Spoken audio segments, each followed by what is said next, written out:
Sit! Welcome to the Dynasty Nerds Fantasy Football Podcast, where we discuss Dynasty strategy, rankings, and all things NFL. So get ready to geek out on fantasy football with your host, Rich Dotson. And welcome to the Dynasty Nerds Fantasy Football Podcast. I'm Rich Dotson. He's Garret Price. How's it going? Matt O'Hara is still on vacation, kind of. He just got back. Takes a day off. He had a long drive. Nothing's worse than driving on vacation with kids and loan up vans, and you're driving like 13, 14 hours, 15 hours. Like, oh, man. Yeah. My favorite, too, because I don't know about you, I tend to be either the only driver or at least I do the bulk of it. My wife has gotten better over the years on doing it, but she falls asleep so quickly if she starts driving that it's not good. So I always tease her because we'll get there and she'll be like, oh, I'm exhausted from that ride. I was like, oh yeah, you and your 3 naps. I'm sure you're exhausted. Yeah.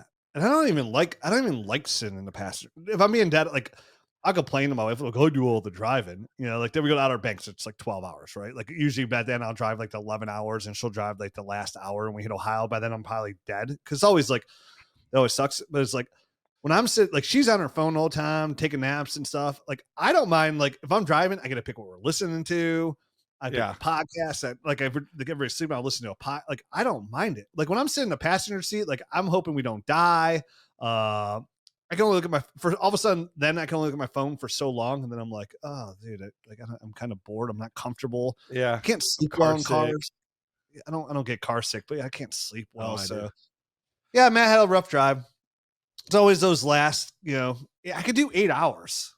I could do that. No problem. It's everything after that. It starts to go, oh, this is the worst thing that's ever happened to me in this day.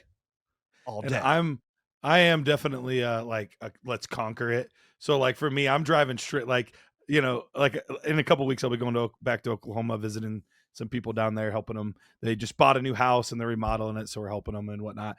And, but yeah, it's like a driving alone without stops or anything. Like drive time is like almost 16 hours. So that's a lot. It's almost a full day. That's 2/3 of a day. Yeah. I can't. Yeah. Oh, dude. I'm with you though. I don't want to stop. Like if we were going to eat, it's got to be like, could we just tuck and roll through fast food, pack food. Like nothing's worse when you're driving and you're like 45 minutes in and one of your kids like, I gotta go to the bathroom. And in your head, you're calling them evil things. You're swearing. I have 3 girls. We don't make it more than 2, maybe if I'm lucky 2.5 hours. That's about the best I can get. I can handle 2. I'm not saying anything 2.5 hours. 45 minutes. It's like, bruh. Yeah. Come on. Anyways, it's Dynasty Fantasy Football. It's June. We made it. We're doing wide receiver buys this episode. Yes, sir. Tomorrow we'll do some wide receiver sells. Can't wait to get that one. It's going to be an interesting show. Now, remember, this is all based off of ADP. Because when we say buy, sell, it always does not mean that you hate a player or love a player so much where you think he's going to be a wide receiver 1. You just like the value. And sometimes the value is the bottom of the bucket, right? Because it's free. Like you're getting chum and thrown into the water and hoping something bites. You don't know what's down there. It could be a liver, an intestine. You don't know. Isn't that what chum is? Like just fish parts? Yeah, I think it's just kind of all the leftover junk. Yeah, I'm not a fisherman. I don't know that kind of stuff. But I would go fishing. Like if you anything that required chum, I'm in. I'm in. Like would you ever be the guy that got in one of those cages in the water? Oh yeah. I think I would want to do it too. I know too. I'm relatively safe because I'm in that cage. I think it'd be kind of sick. Yeah, as long as it was a safe cage, which you don't hear about people getting eaten in cages. So I feel pretty. For example, at this age, I have no urge to go parachuting at all. I don't really. At one point, I think I wanted to, but I don't now. Sure. But I would definitely get in the water with sharks, and I think I would be scared. If the sharks coming at me at the cage, I would definitely be a little freaked out. Yeah, I would pee a little bit. Yeah, well, it's a safe place to pee. It's the best place to pee. No one knows. Who's gonna know? Sharks smell blood. Do they smell urine? I don't know. Yeah. I had on Sunday, I had my entire son's travel baseball team over to go swimming. We had a couple parents over, we had some drinks, and had way more than I anticipated. Didn't even know the kids were coming over. I planned on just chilling on Sunday and relaxing. Instead, I had 10 Miller Lights. Yeah, I was like, oh, dude, these kids, there's 11 kids in this pool. I've seen one get out to go to the bathroom. What's going on around here? You're going to have to balance those chemicals right after that. That's for sure. I got 3 fingers out and I shocked that pool like no tomorrow. So we were good to go. Anyways, back to our topic of the show. Wide receiver buys for Dynasty in 2025. And so what are we doing, Garrett? We're hunting for value. Block parties hunting for witches. We're hunting for value in Dynasty. So first guy, and sometimes when you do this for a living, like you could be redundant, right? Like I've said Jerry Jeudy's a buy now for 8 months. Like, so I can't pick Jerry Jeudy. We just did a video. Like we agree Josh Downs is a good buy. Like we can't be regurgitating the same chum, right? Like we're looking for bites. So here's a name that I have mentioned a couple times, but very casually, and that's Cedric Tillman of the Cleveland Browns. And for me, he's a nice buy. Like I said, we've dropped his name a couple times, and what do we say? Like, wow, this was a guy from week 7 through 11 last year, was wide receiver 8 in PPR. Like he was dominant. Jameis Winston came into effect. The fact that they had Amari Cooper there, Jerry Jeudy kind of stepped up. Like Cedric Tillman really stepped up in that offense. He was averaging over 5 catches per game, over 60 yards per game, over half a touchdown. And it was a small window, but in that window, when he was dominating as a wide receiver 1, like I said, a wide receiver 8, he was on his way. And then all of a sudden he gets his concussion. And you're like, this is, I think, week 12. He got the concussion week 12. And you're like, oh, dude, he was just cooking. And then that was it. Like he missed the rest of the year with the concussion. So there is some there's a red flag there, but right now I think his ADP, what did I have it down here? Cause in our updated ADP, wide receiver 63.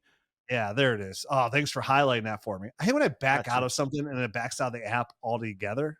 It's kind of annoying. Little things annoy me. Super lame. Yeah, kids peeing in my pool. Not as annoying as Cedric Tillman disappearing off my phone. So wide receiver 63. So guys going ahead of them are like Darnell Mooney, Cooper Kupp, Jalen McMillan is going ahead of Cedric Tillman. I don't get that one whatsoever. It's kind of tough because going through a lot of the ADP, you see names like, oh, I get it. Like maybe I'll take that guy ahead of him, but it's not about startup. This is about trading value. So if Cedric Tillman's going for wide receiver 63 in the 3rd round of your rookie draft, you haven't had that yet, there's probably a player there you can get for Cedric Tillman. The next guy you can get for even cheaper. It's like a super discount Salvation Army price. So when I look at Cedric Tillman in 2025, it's like, all right, what did the Browns do this offseason to help Cedric Tillman continue on what he was doing? Because it wasn't like he was just hot for a couple weeks and then just fizzled out. He was red hot and then just got his brain mixed up a little bit and then was able to play again. So he didn't play at all. This was a former 3rd round pick. He was set the 74th pick overall. Really good size, definitely for the Browns. They don't have any big receivers out there. They lose Elijah Moore to the Buffalo Bills. They bring in Deontay Johnson. We don't even know if Deontay Johnson's 100% going to make the team, whatnot.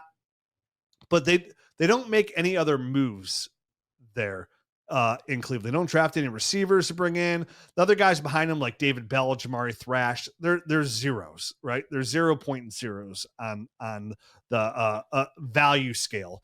So what we saw last year is Cedric Tillman, a 3rd round pick, and Andrew Berry likes his picks. When Andrew Berry came in, like things really started turning for the whole offense, but especially for Tillman, right? So now what do? They bring in 4 quarterbacks. They bring Kenny Pickett, Joe Flacco, Shadur Sanders, Dylan Gabriel. So all 4 of those guys, more likely than not, better than Deshaun Watson, right? They got 2 legs, 2 arms, and they can put on a helmet. They're probably better than Deshaun Watson. So with that ADP, you're getting them for super late. There's probably an old veteran. Like he's a perfect middle of the road, rebuild buy. The kind of guy you want to gamble. You got a veteran you want to get off your roster, like say a Cooper Kupp, right? Like, how do I get Cooper Kupp off my roster? I got to get Stephon Diggs off my roster. I don't want a little bit more probably than Cedric Tillman for Diggs, but I think Cooper Kupp's a good example of like, hey, I'll give you Cooper Kupp for Cedric Tillman. somebody's going to smash accept that, right? Like any of these old guys that have name value that you feel like only have a year left that you want to get off your roster, Tillman's going to get it. A third-round pick might get Tillman done. I can still see somebody excited for him, but he's only 24 years old. He's 6'3". He's got that big wingspan.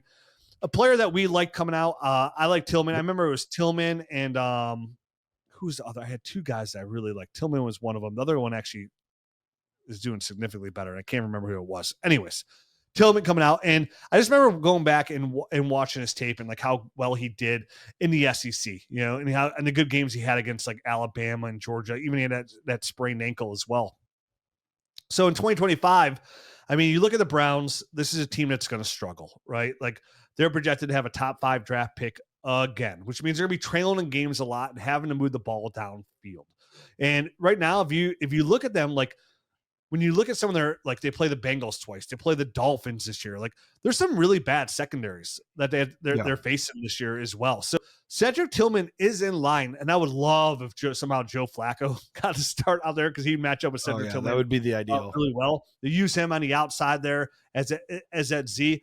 He's in a really good spot to kind of pick up where he left off as a forgotten name. When we're talking about Jerry Jeudy's the number one, and we're targeting these teams like, okay, who's the number 1, number 2 receiver on these NFL teams? And I love getting, again, on these teams that are going to struggle, right? They're going to kind of be playing from behind consistently throughout games and having to push the ball downfield like a team like the Cleveland Browns.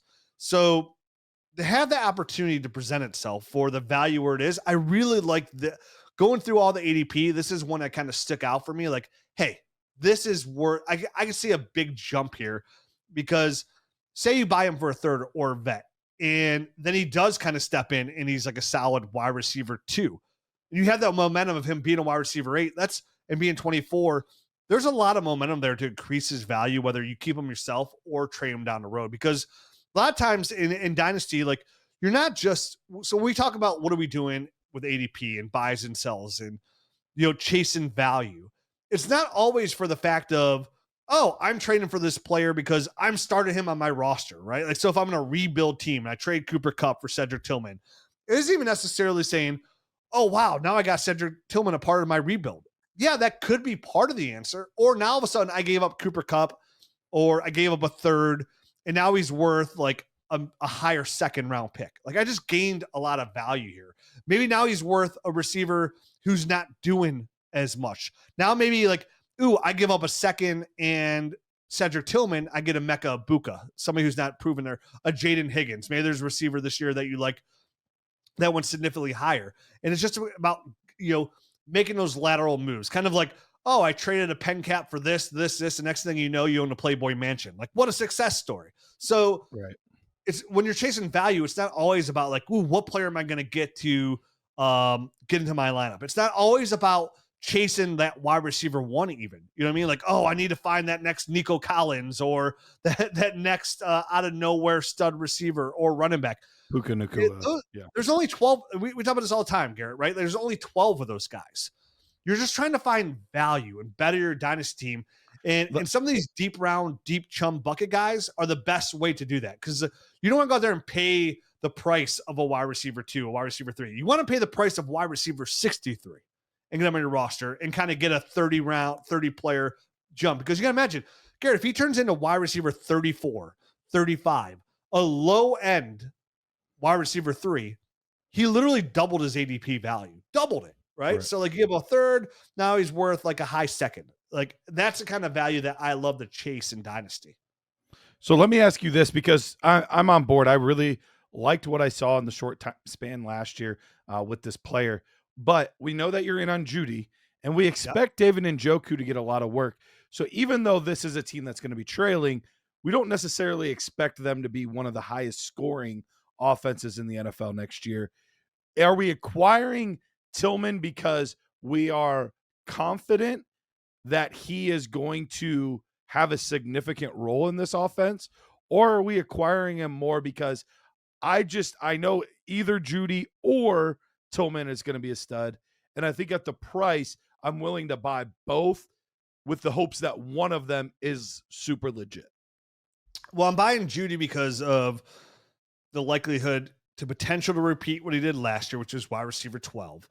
I don't believe he's gonna be wide receiver 12, but like that wide receiver 18 at the lowest, kind of like that's kind of his floor for me. But I think the encouragement here, Garrett, is he did that with Judy. What Tillman did last year when he finally kind of broke out that week 7, right? He broke out with Judy, like he was there, right? Like he already did it. Like Judy still finished wide receiver 1, but for that 4-week window, like Tillman, it wasn't like Tillman was just a product of what was around him. Like he did it with, Judy already on the field. So, right. and that's what I'm saying. I'm not going to sit here and say, oh, I expect him to be wide receiver 8 again in that 4-week window. I'm just talking about like, can he flirt with those wide receiver 3 numbers, right? Can he get in that range, which again would completely double his ADP or like, that wouldn't necessarily double his ADP, but he's outperforming his ADP drastically at that point. So realistically, like it's so hard to, predict, like without knowing who the quarterback is in Cleveland, right? Like if Kenny Pickett's the quarterback, that could change things. Like I really hope Joe Flacco's he's the closest to Jameis Winston. That's what makes that exciting, because he's the more gunslinger type, throw it deep down the field type, big play type of quarterback. We'll see if Shedeur gets an opportunity, how he plays at the NFL level, because just because a guy plays a certain way in college doesn't necessarily always translate to the NFL. So, we'll have to see. And we know Kenny Pickett has been a little bit more dink and dunk than he has the big plays and things like that. So I'm with you. Joe Flacco is far and away the best option for those pass catching players on the Cleveland offense. It really just comes down to as well. So like we're trying to find, we talk about paths, right? Like the path to targets, the path to carries. Like Tillman's got we mentioned David Njoku's in the last year of his deal. The only people under contract past this year that are relevant are Jerry Jeudy and Cedric Tillman. That is literally it for the Cleveland Browns. Now they have 2 first-round picks next year. A lot can change 100%, but maybe that won't change if Tillman can show his worth. Again, this wasn't like a scrap pick either. He was picked 74 overall in the draft. Like he was a higher 3rd-round pick. So for me, seeing his target share when he was in there for those weeks, it was 18% is what his target share was. Like, so he's going to really, like that alone just flirts almost with that 20% target share that can develop into wide receiver 1s, right? Like you're seeing 20% of the targets, you're in a really good spot as a receiver. So that path, like if you look at everything that they could translate to, can it be like a 900-yard season somewhere around there for Cedric Tillman? I can envision that, right? Like there's not enough talent right there to disperse the ball. I guess Deontay Johnson can be a little bit X factor here as well, but they want to invest more and say they want to put Deontay Johnson in the slot, and then they have Judy and Tillman outside. I could see with this team and their schedule and the way it's going to go that Tillman can give us enough where he's a flex play weekly in your lineup, where maybe you feel comfortable throwing him in your wide receiver 3 spot. So how do I see it playing out with him and Judy, like in them both? It's plenty of wide receiver 1s and wide receiver 2s can win this NFL. My favorite ones are the target the teams are going to be trailing a lot and throwing the ball in the 4th quarter and not running as much. So Tillman fits all those categories of boxes where, again, I see value. And it really just comes down, I know I'm being redundant here, value of ADP. And listen, I to be fair, when we're doing our buys and sells, there's way more guys I want to buy. Look at the ADP. There's a lot. Value. So even like if I'm being real about it, like with Cedric Tillman being wide receiver 63, I can sit here. There's one wide receiver ahead of him, Rashid Shaheed, right? Another good value. Another guy who got hurt last year that was producing when he was in there. I think he's only 26 years old. That's good value. The fact that Xavier Legette is wide receiver 58, who's a 1st-round pick last year, who now is going to get buried a little bit because of Bryce Young and Ted McMillan. That's value. Kyle Williams, we mentioned a couple weeks ago, is 1 spot ahead, 60 value. So like, I think Stephon Diggs is value. I said his name at 56. Like there's tons of value down there to go out and get. And again, that potential to rise significantly. Definitely those young guys. I mean, Xavier Legette was a 1st-round pick. To get these guys, again, I'm just trying to find increased value to help me set myself up either for a starting player or just a bigger move, right? Because when you're trying to package for that stud, right? Like these are the players that these rebuilding teams want. Guys that are under 25 years old or under that are producing. So now, like, if Tillman's hot or Rashid Shaheed's hot, or like we said, Xavier Glatt hits the ground running. And these are guys you got for late round draft picks or older veterans or a backup tight end that you don't want whatsoever. Now, all of a sudden, that singular player won't get me like a T. Higgins. I'm just going to throw a name on it, like a T. Higgins, right? But now, all of a sudden, him plus a second and a running back I want to get off my roster as well, or an extra running back, or now now we're talking, right? Because you're offering somebody a young, productive player. It's kind of hard on, nobody wants to hear of like, well, dude, I'm offering you Cedric Tillman. He was wide receiver 8 overall, weeks 7 through 11 last year. That's just part of it, right? Like that comes into effect now if Tillman hits early, right? This team struggles. They have a tough schedule early on, and he's producing. He's wide receiver, call him 20. Let's just say, again, making up numbers, wide receiver 22. And you're like, hey, dude, I'm offering you Cedric Tillman. He's wide receiver 22 right now, producing week in, week out. Remember last year, he was wide receiver 8 overall when he played until he got that concussion. Njoku's the last year. Here, I'm offering you J.K. Dobbins right now. He's offering this, and I'm offering you Jonnu Smith, who's tight end 4. Like now, all of a sudden, for those win now teams, now all of a sudden, like there's a path, right? Like, yeah. But you have to, like, a lot of times, like you try to offer the same path. Hey, I'm offering you Stephon Diggs, Cooper Kupp, and Amari. Like, Amari Cooper's a bad. Like, even though they're producing at maybe in a higher level, the age factor is always gonna be like, yeah, it's just this year. In Dynasty, when you have the opportunity to offer these young guys producing, then it really does open doors for you. Like there's so many trades that I've made where like I capitalize on that like 5-6 weeks of production. Again, like Cedric Tillman last year, if it wasn't ever a concussion, who knows how much longer that could have gone on for, right? Like he'd been wide receiver 12, finished as wide receiver 18 possibly. Using those and thinking long-term in Dynasty and long-term, like I'm just using like 2025 season ahead of me. Like we're talking about the next 8 months. That's a long time, 6 months that we're going to be talking about here. If I could kind of just gamble and set myself up there, just even for that potential, because these bottom of the bucket guys, they cost you so little, they even potentially knock on that door, right? Like I'm just trying to get through the gate first to get to that big house. And the big houses are those studs. You want to have as much ammo as possible to present to that player. Because like how many times you want to go to make a trade and you're like, dude, I want this player, but like I just don't have enough to offer without shooting myself in the foot. Like you're looking for those little extra shiny tinsel to put on the trees to get that person excited for and live in that moment. Because it does work. I've been playing Dynasty for a long time. I know when it comes week 6, week 7, week 8, and people are starting to face injuries and you're offering players that are young, that are producing now, people are way more likely to live in that moment. And now you can grab players that aren't producing, guys that were hurt, future draft picks, right? More shots in the barrel. And I said, jumping to ADP to get from ADP 63. Now I'm getting a high second round pick. You're like, hey, dude, I'm going to give you this and this, and I want Garrett's second round pick. And Garret right now is sitting at 2 and 8. And we know he's going to have a high second round pick. And the guy's like, I don't really want to give that pick, but I'm trying to win. It's not my pick anyways. Here you go. You know what I mean? It's way easier to do that in that time frame in Dynasty compared to any other. I mean, honestly, I can't remember who does it, where they tweet out every year that Dynasty chart of windows of like when you could do certain things, like you make certain trades. Like you have, it's a great chart, right? Like you want to be mindful of that. And you want to set the seasonality of things. Yeah. And a lot of times it's small moves. I mean, how many times over the years, Gary, have I said like too many Dynasty players are into trying to make that big splash move, trying to go get Justin Jefferson, going to get Bijan Robinson, where the best way to win is like making those small moves, like giving up a little to get a little that could turn into a lot, right? Like an underpay today is an overpay tomorrow. Like an overpay today is an underpay tomorrow. Like that's how you navigate the waters to like really set yourself up. Cause it's hard to make those big moves. Like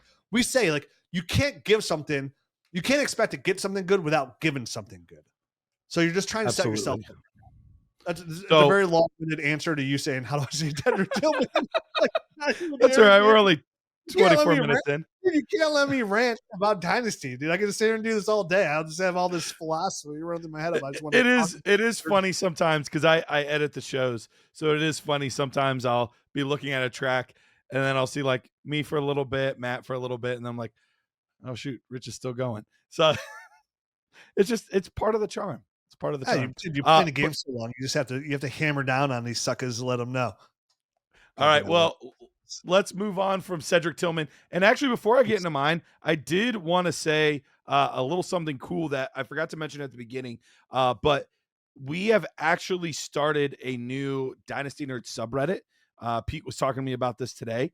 Really, really excited about it. Thanks to Jason for setting all that up. I know a lot of you are really, really into Reddit, and it's a dope space. So we literally, I think by the time this episode's up, it will have launched. So make sure to go check that out. It'll have a lot of like, oh, did it already launch? There we go. So it's already launched. So make sure you go there, check all that out. A lot of good content will be there, a lot of good interaction, things like that. So make sure to check that out. But for me, my first wide receiver buy, and I had a lot of guys that I could make an argument for, even like some higher end guys. Like, right now I feel like AJ Brown is kind of like undervalued if you're a contender. I'm still in on like Rashee Rice, a guy I've talked about, but I went a little bit on the lower end too, for my two guys, just because the value that, with those guys, you're moving from, okay, his ADP is wide receiver 17. I think he could be wide receiver 15. Like, they're not moving much.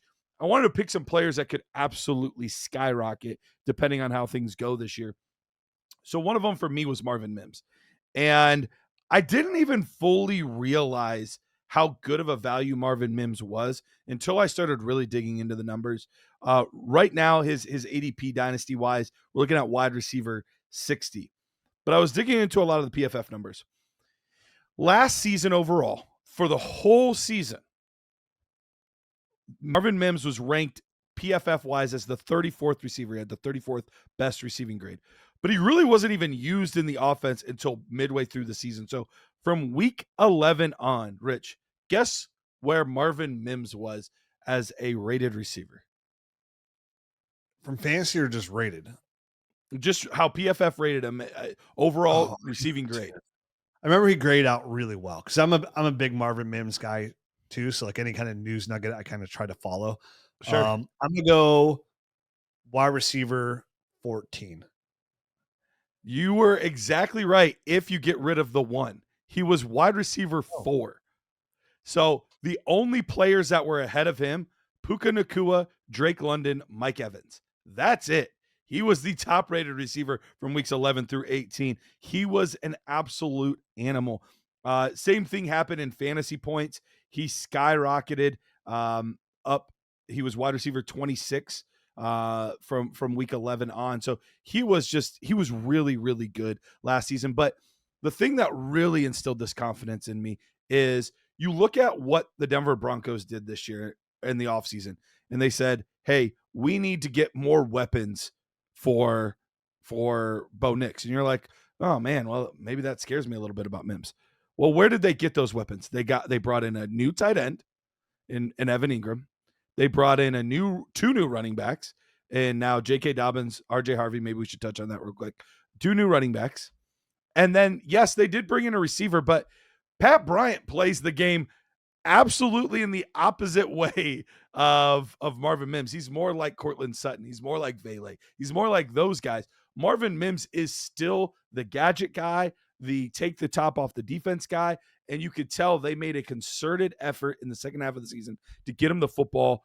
And that was what got them interesting at the end of the year. Like they weren't an interesting team until that point. And then all of a sudden it was like, wait, are the Broncos going to make the playoffs? Wait, are the Broncos good? Holy cow, what's going on here? Like they really turned up the dial. And a lot of that was because of the electricity with Marvin Mims. And there was a lot of other things. So I'm not saying he's the only reason, but a lot of that coincided at the same time.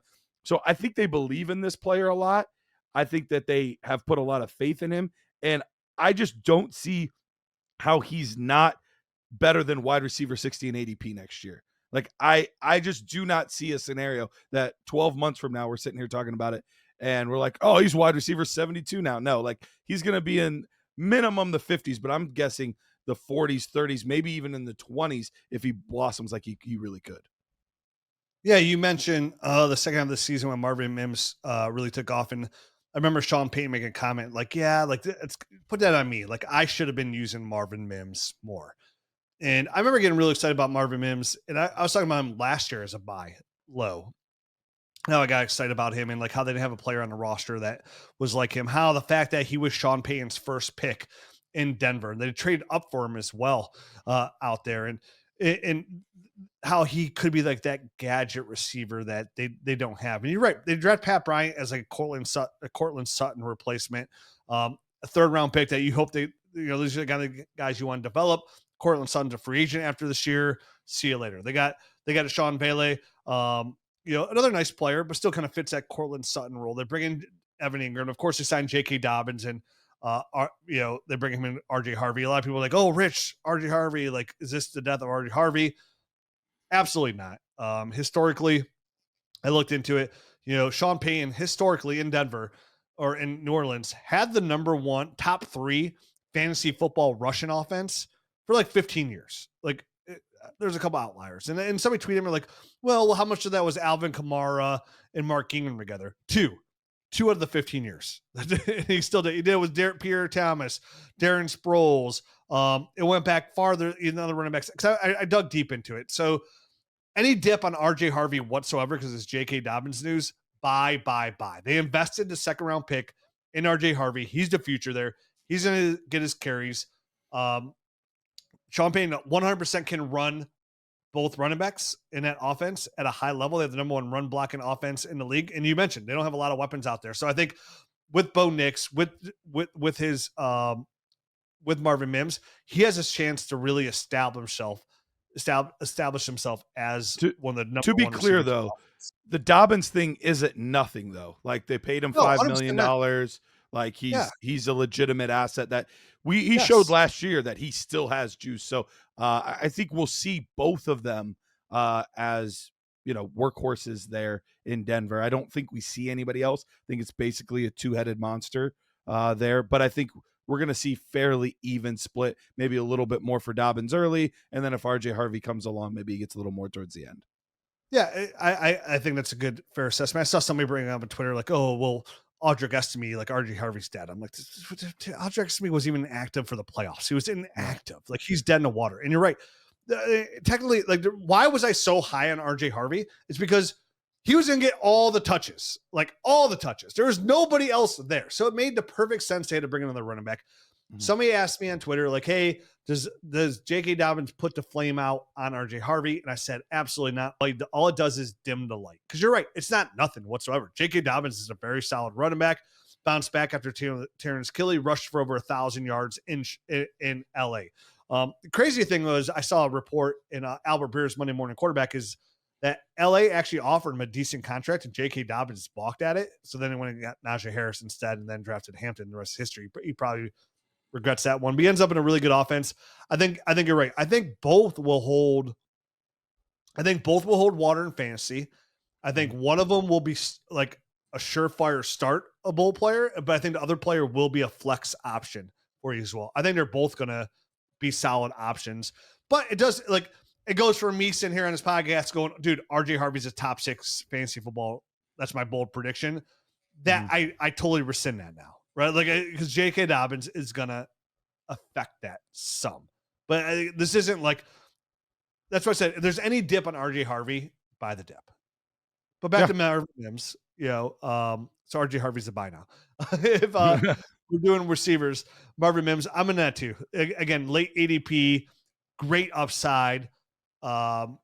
Great chance to enhance that portfolio of everything. Everything I said about Cedric Tillman is the same exact thing I would feel about Marvin Mims. Like literally exactly. Like both in the same kind of situation. Guys that are like the number 2 receiver in their offense that could technically be the number 1 receiver if they really wanted to be, or it could work out that way. There's a clear path to targets in that receiving room.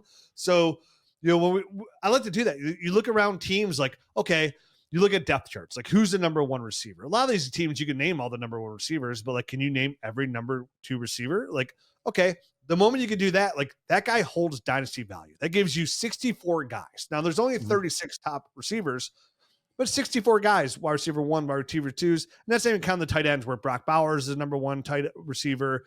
Trey McBride is going to be the number 2 receiver in Arizona. George Kittle is number 1/2 receiver in San Francisco. Honestly, I think he's undervalued right now. Like, I think George Kittle could have a monster season this year.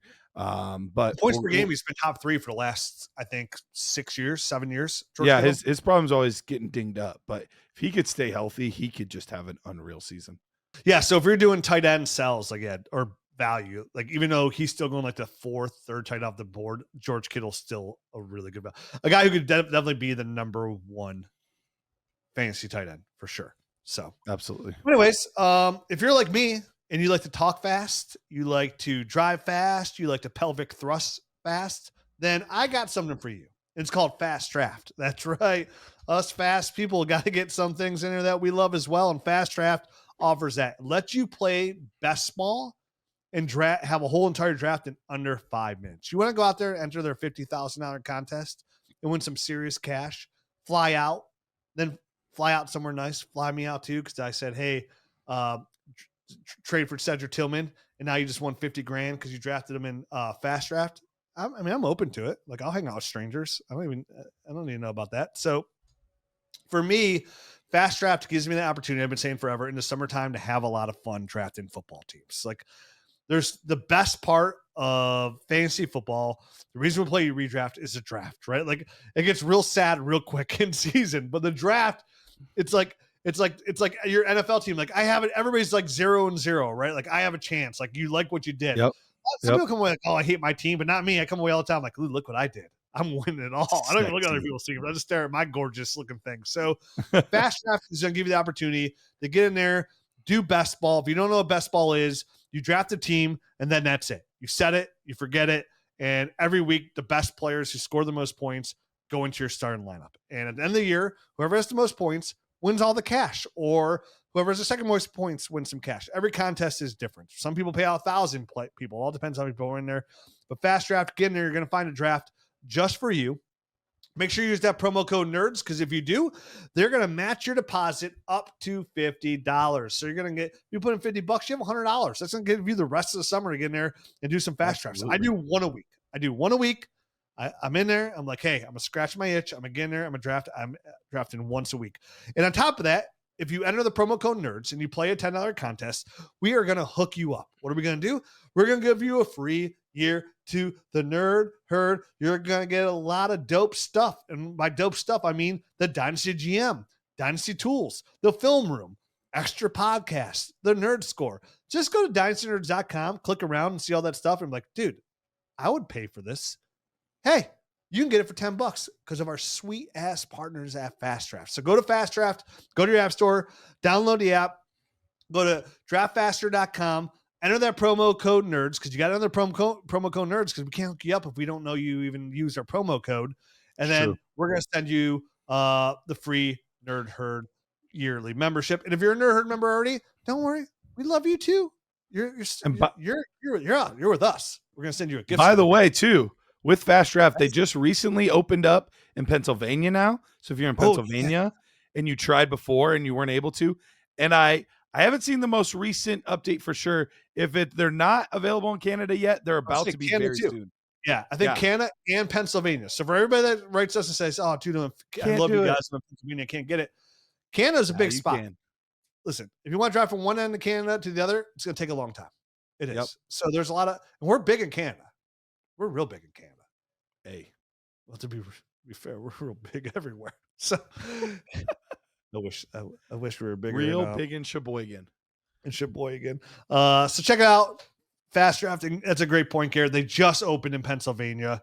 They're opening up in Canada. So get in there, check them out, have a good time, and you're going to see finally all what we're talking about. Make sure you use that promo code NERDS so we can hook you up on top of that.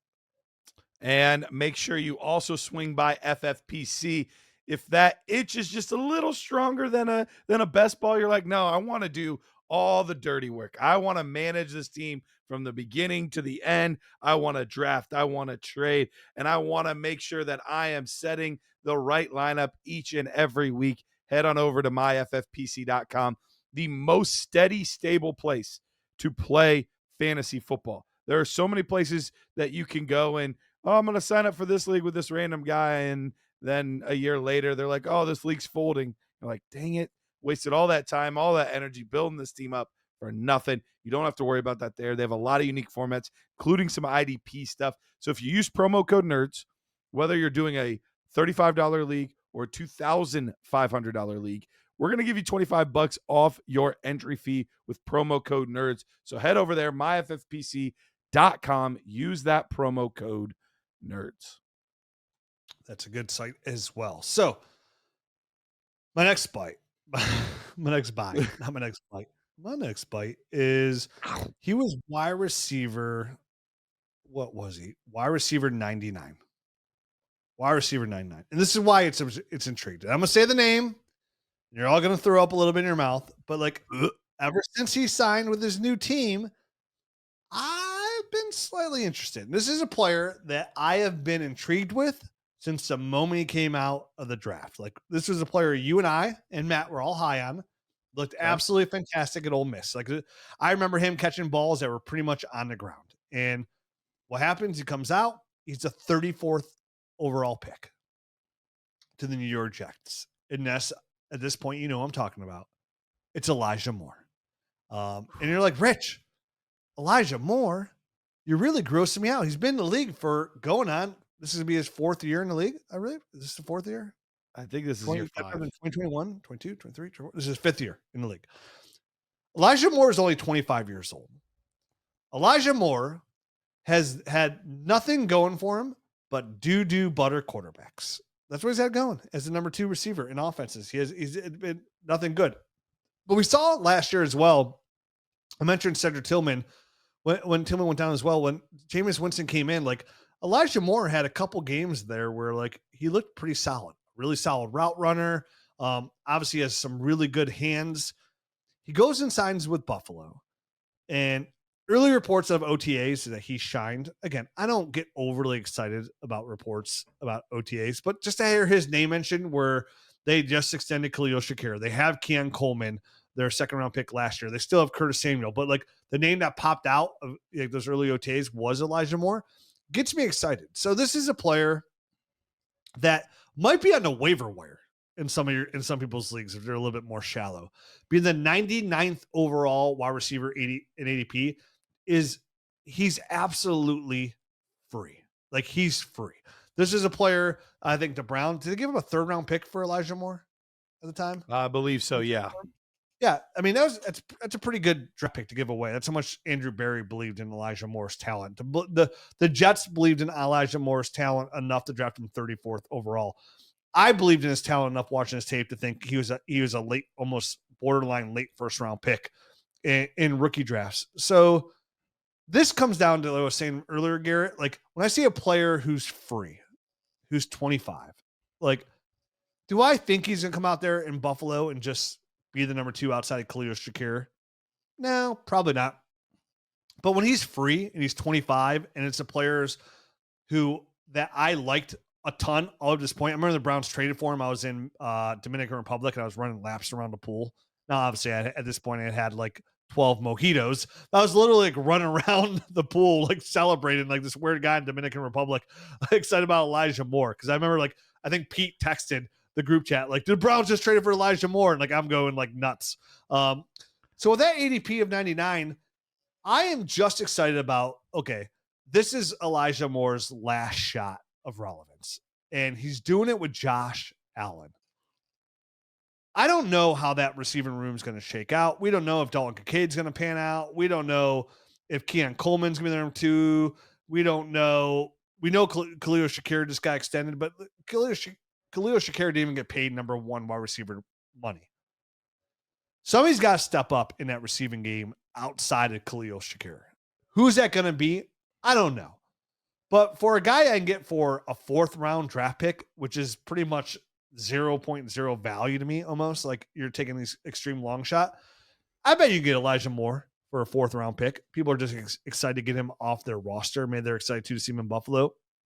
So Garrett, this comes down to me of a player that's a solid route runner, that's solid hands, that I've loved okay, not loved. I've liked a lot.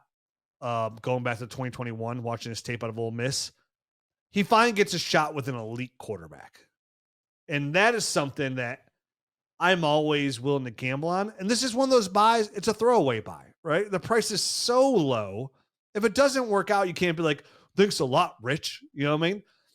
Bottom of the roster, deep roster guy, you throw him in the bottom of the roster. If it hits, sweet. If it doesn't, you took a shot. No worse than the receiver you're taking in your rookie draft in the 4th round. And if I'm giving him a 26th 4th round pick for Elijah Moore, that's a good gamble in my eyes, Garrett. I get it. I think there's just players that I'd rather gamble on at that point, like specifically rookies. I think I'd rather just gamble on the rookie, on the potential upside there, because it's just so rare for a guy to have a 5th-year breakout at wide receiver. Oh, yeah, sure. So I think I would I get it. You're going from 0.02% chance to 0.04% chance. Like, oh yeah, double my odds, baby. But I think I'd rather just go for a rookie and just see if they can carve a path, if they can find the right fit, because we see undrafted guys make it all the time in the NFL. We see 5th and 6th round guys, especially at like the running back position. So for me, I think I would probably just stick with the rookie pick, but like, listen, most people get would. it. I get 100% Garrett. Most people would. I mean, dude, he's wide receiver 99. He's in the 300. You know what I mean? Like, he's almost a zero value player in any calculator. So it's just Julio Jones is almost being taken in the same spot. Yeah, that tells you a lot. So again, and this really comes off of like 2 things. Like I said, going back to the tape I watched of him coming out and the glowing reports coming out of early OTAs. That's all. So it's such a low risk. I was trying to find, like, because I can sit here and talk about tons of guys that are buys that are this low, but I want to go like way down the barrel ADP, and I was trying to see like who is all the way down here. Like he's next to like Malachi Corley, Jameer Dyke, Isaiah Bond, Julian Edelman. Yeah, Julian Edelman is on the list. So for me, when a player is free, there's certain guys, like, if they're free, do they offer any kind of uptick value? If I'm gonna bury somebody on the bottom of my roster, this is the kind of guy I want to bury in my roster, because I'll know what I have pretty early, and if it doesn't pan out, it's not a big deal. So this is like a free guy. This is, to me, is just a free guy who's only 25 years old, really good draft capital, already on his 3rd team, usually does not pan out. But like, I am excited about seeing him play with Josh Allen. So we'll see. There's not much. I mean, when he was with Cleveland and we saw Jameis Winston come in, like I said, he was averaging, what was he averaging? I think like that very small window, he averaged, I think like 5 target. He averaged 8.5 targets, 5 receptions, 50 yards over those 4 games with Jameis Winston. That's a stat. And after Cooper Kupp got traded, he saw a 25% target share, which is up with 12%. So it's just, again, not much. He's again, wide receiver 100. There's not many things to sit here and put on a pedestal to preach about Elijah Moore. There's not. Sure. But if you want a dynasty wide receiver buy that I would want to get for free, like I'm looking for, this is probably the number 1 guy. Like, if I was going for an old guy who I think's free at the same time, who's in the same range, like DeAndre Hopkins, like, yeah, he's almost free, and like, could Lamar Jackson help? He could. Possibly this is the year Lamar throw. I don't know, maybe, but like, I'm still like okay, here's why I would say DeAndre Hopkins, another OTA nugget. They were running in OTAs, and DeAndre Hopkins had the 2nd fastest time running. And really? Hopkins tweeted out too. He said something about like, yeah, I'm still old or something on those lines, but like, still, like, he had the 2nd fastest speed. I'm assuming that had to be behind Zay Flowers, right? I can't remember. It was like a week or so ago. Again, dude, this is free. Like when you're going to the mall or you're at Costco and they're handing out food for free, you don't sit back and ask for an ingredient list or what's going on. You're like, oh, I'll put this in my mouth. Give it a little whirl. What happens if you don't like it?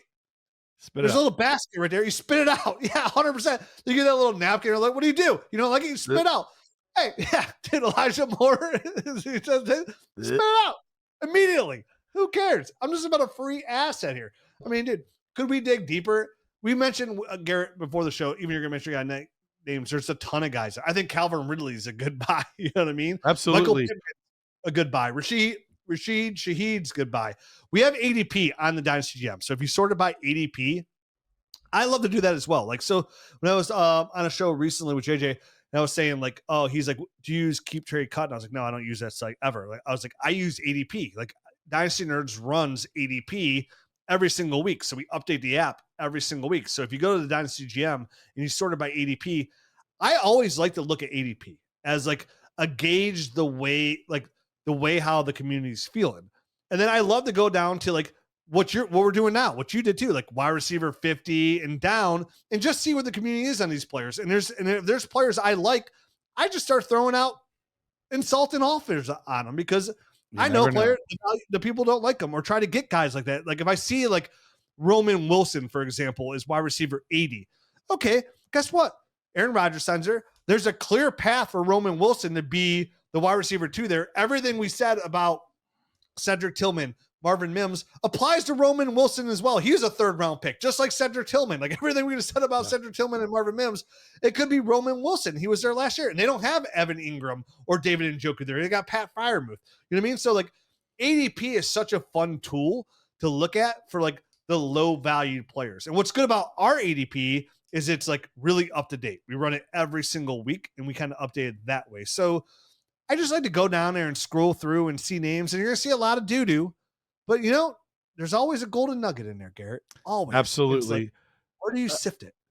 Another golden nugget. This isn't the guy, but because I feel like he's been the guy I've talked about too much. But Chris Godwin, still wide receiver 44. Love that.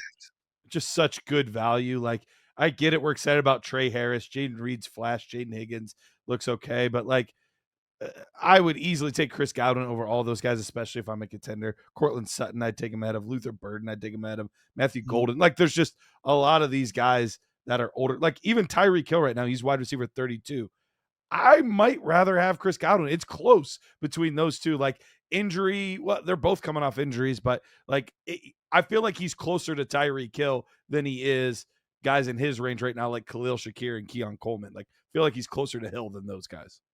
It's my favorite thing to do in Dynasty to keep my be a contender is it's something that people don't realize. If you're new to Dynasty, people don't do this enough, is when you're in like these windows is buying as many of these bets as possible that offer that upside. The fact that Chris Godwin was the number 1 wide receiver until he got hurt the week before he got hurt. It's why I love, like if I'm a contender, finding the value for Stephon Diggs, right? And like, and the stars have got to align because these players got to be on teams that don't really want to contend as well. But there's a lot of leagues out there just like that. So like, I love to try and find that when I'm trying to contend. I try to find that kind of value because I think people are so quick to say this player is 29 years old. I got to get him off my roster before the floor completely falls out. Where like when I'm a contender, I'm okay taking the floor falling out. Like I'm totally okay with that because I'm just looking for value. So like, oh, Stephon Diggs only has 1 year left to win. Well, guess what? I have a chance to win all this year. So give me Stephon Diggs. Give me Chris Godwin. Like all those old veteran players. It's why I kind of, I talked to you about Calvin Ridley, Stephon Diggs, Calvin Ridley, Deebo Samuel. These guys are starting to like really fall back in ADP. Stephon Diggs right now, Garret, is wide receiver 55 overall. He's the number 1 receiver in New England. They have no other really receiving options out there. They have Kyle Williams, who we like a lot. And then other guys that like you're going to hope turn like Javon Baker and things along those lines. I know they invested a second Jalen Polk, who also is probably going to play from behind a ton. Like that's great value for Stephon Diggs. Like he could be a wide receiver 1. He looked really good last year when he was healthy. So finding guys like Chris Godwin like that, like, oh man, it's such a good value for contenders. Same thing with like the quarterback positions where people want to offload the old quarterbacks. Like give me 2 years of a good quarterback, like Matt Stafford, somewhere on those lines to help me win now. Absolutely. And our last guy here that we're gonna cover is a player that's right in the same range as all these guys that we're talking about, but he's not a guy in his 30s, but he's also not a young, unproven player either. He's a guy in his prime right now, 27, gonna be turning 28 this year, in Jauan Jennings. And I feel like Jauan Jennings has been one of the more disrespected fantasy assets in recent memory, because what he did last year, despite missing 2 games and despite being one of the lower guys on the pecking order, he was wide receiver 24 total on the season. I'm not having to parse out any weeks or take anything away. He was wide receiver 20. He was a wide receiver 2 last year, despite missing those 2 games. So he was a legitimate asset, and it wasn't a fluke either. PFF ranked him as a wide receiver, the 16th best wide receiver in the NFL last year.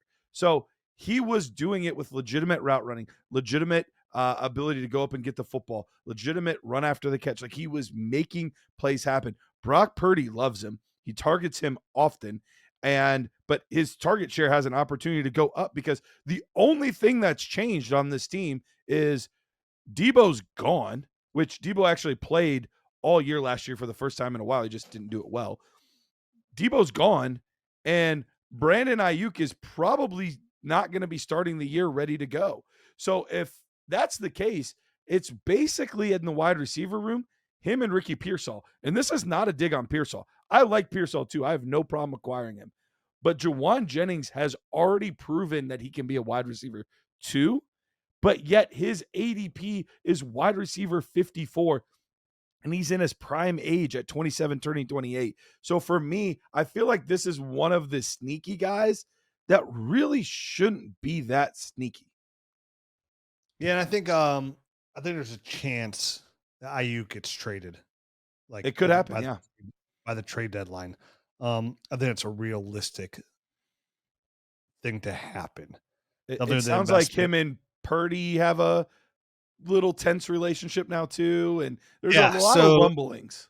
A lot of rumblings. And the fact they took Ricky Pearsall in the first, they extended Jauan Jennings. Now they just signed Brock Purdy, and they extended George Kittle, which means they could really like to get out from that IU contract.